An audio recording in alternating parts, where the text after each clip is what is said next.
ಗೆಳೆಯರೇ ಬನ್ನಿ ತಿಳ್ಕೊಳ್ಳೋಣ ಆಸ್ಟ್ರೇಲಿಯನ್ ಓಪನ್ನಲ್ಲಿ ಯಾರ್ಯಾರು ವಿನ್ ಆಗಿದ್ದಾರೆ ಅಂತ. ಈಗ 2024 ಆಸ್ಟ್ರೇಲಿಯನ್ ಓಪನ್ನು ಜನವರಿ ಮತ್ತು ಫೆಬ್ರವರಿ ತಿಂಗಳಲ್ಲಿ ನಡೆಯುತ್ತೆ. ಇದು ಮೆಲ್ಬೋರ್ನ್ ಅಂದರೆ ಆಸ್ಟ್ರೇಲಿಯಾದ ಒಂದು ಸಿಟಿಯಾದ ಮೆಲ್ಬೋರ್ನಲ್ಲಿ ನಡೀತು. ಪುರುಷರ ಸಿಂಗಲ್ಸಲ್ಲಿ ಯಾರು ಗೆದ್ದರು ಅಂತ ನೋಡೋದಾದರೆ ಜಾನಿಕ್ ಸಿನ್ನರ್ ಅನ್ನೋನು ಇಟಲಿ ದೇಶದವನು, ಇವನು ವಿನ್ನರ್ ಆಗ್ತಾನೆ. ಮತ್ತು ಈ ರನ್ನರ್ ಅಪ್ ಯಾರು ಆಗ್ತಾರೆ ಅಂದರೆ ಡೇನಿಯಲ್ ಮೆಡ್ವೆಡೇವ್ ಅಂದರೆ ರಷ್ಯಾ ದೇಶದವನು. ಇವನು ರನ್ನರ್ ಅಪ್ ಆಗ್ತಾನೆ. ಇನ್ನು ಜೊತೆಗೆ ಮಹಿಳೆಯರ ಸಿಂಗಲ್ಸು ಅಂದರೆ ವುಮೆನ್ ಸಿಂಗಲ್ಸಲ್ಲಿ ಯಾರು ಕಪ್ನ ಗೆಲ್ತಾರೆ ಅಂದರೆ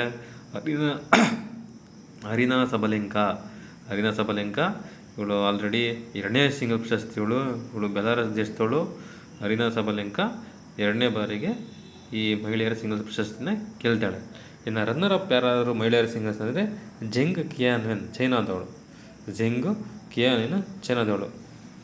ಇನ್ನು ನಮಗೆ ಇಂಪಾರ್ಟೆಂಟ್ ಕ್ವಶನ್ಸ್ ಕೇಳಬೇಕಾಗಿರೋದಂತಂದರೆ ಪುರುಷರ ಡಬಲ್ಸ್ನಲ್ಲಿ ಕೇಳ್ಬೋದಾದಂಥ ಪ್ರಶ್ನೆ ಇದು. ಅಕಸ್ಮಾತ್ ಕೇಳ್ಬೋದಾದಂಥ ಪ್ರಶ್ನೆ ಯಾವುದು ಅಂತಂದರೆ ಪುರುಷರ ಡಬಲ್ಸ್ನಲ್ಲಿ ಭಾರತದಿಂದ ಪ್ರತಿನಿಧಿಸಿ ಗೆದ್ದಂಥ ಆಟಗಾರರಾದರೆ ರೋಹನ್ ಬೋಪಣ್ಣ ಮತ್ತು ಆಸ್ಟ್ರೇಲಿಯಾದ ಮ್ಯಾಥ್ಯೂ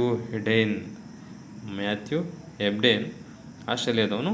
ಇವರಿಬ್ಬರು ಸೇರಿ ಪುರುಷರ ಡಬಲ್ಸ್ನ ಗೆಲ್ತಾರೆ. ಇನ್ನು ಮಹಿಳೆಯರ ಡಬಲ್ಸ್ ಯಾರು ಗೆದ್ದರು ಅಂತ ನೋಡೋದಾದರೆ ಹಿಸ್ ಹಿ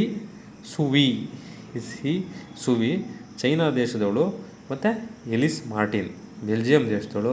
ಇವರಿಬ್ಬರು ಸೇರಿ ಮಹಿಳೆಯರ ಡಬಲ್ಸ್ನ ಗೆಲ್ತಾರೆ.